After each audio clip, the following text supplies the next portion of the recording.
Okay, I don't know how to do intros very well anymore, apparently, because I keep screwing it up. But anyway, so yeah, I'm going to be doing this video showing how I take down Grade 8 Vegeta, because I know a lot of people tend to struggle with him and what have you. So just to explain like a few things of what I do, the first things first that I can give the best advice for is if you aren't that great at vanishing or whatever, just like vanishing, close quarter attacks and what have you, then I wouldn't get close to Vegeta if you're going to be playing like without trying to get close to him, which is kind of recommended because he might end up trying to go for a grab or even something like that. Like yeah, right there for example. So that's why you don't really want to get too close to him because sometimes he'll go for a grab. Now if you are close, then one thing you can do is the square triangle maneuver, whether it be like the neutral square triangle, which is just standing, like not holding down or not holding up, that kind of thing. And then after that, you could, like when you have him stunned, you could blast him with a, Kamehameha. So that's one thing you can do. But that's if you're close, which again, I kind of don't recommend if you're not good at blocking / vanishing, which of course, there's nothing inherently wrong with that.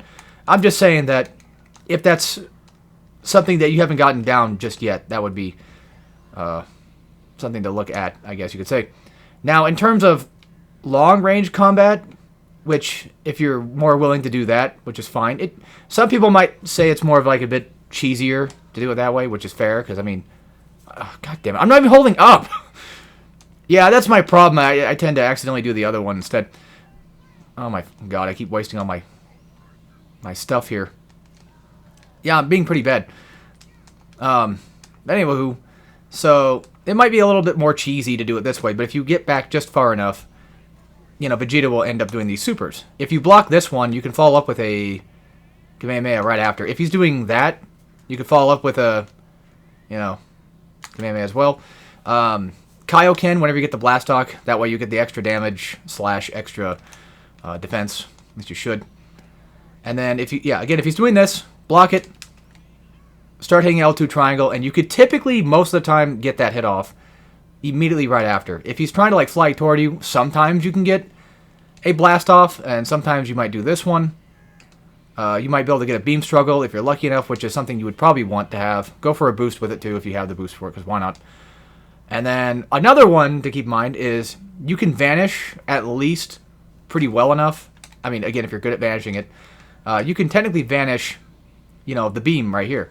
But, however, vanishing the beam one is a little tricky because you need to have, again, for the super itself, you need to have 3 bars of stamina to launch, Kamehameha after. And that's where it kind of becomes a bit of a struggle because you want to be able to dodge after the laser and then hit him with that. But again, if you can't dodge the laser, that's fine. You could technically just block it and take considerably way less damage.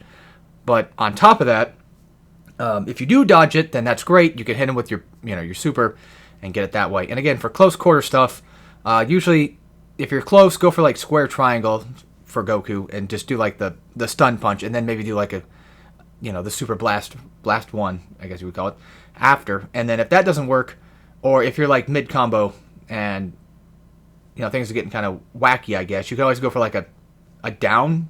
Hold down triangle. I should make that specific. That way you knock him on his, on his back and hit him that way. Another thing I guess I could probably say is holding square. That way, if you happen to get a holding square punch off him and you send him flying, hit him with that, of course. But for the most part, Grade 8 Vegeta is, yeah, I'd say he's tough. But when you really kind of just, get down to the nitty gritty of it, it's just more so a case of trying to survive, knowing when to block, knowing what attacks can be blocked or teleported, which I think most of them technically can. But yeah, I don't want to sound like an a-hole here, but I do feel personally that Vegeta before Grade 8 Vegeta is a lot harder than just Grade 8, in my opinion. I struggled way more with him. But yeah, there's that. And also, yes, I've played Tenkaichi 3, or mainly 2 and 3. I know the running away, blasting them with, your supers, technically speak.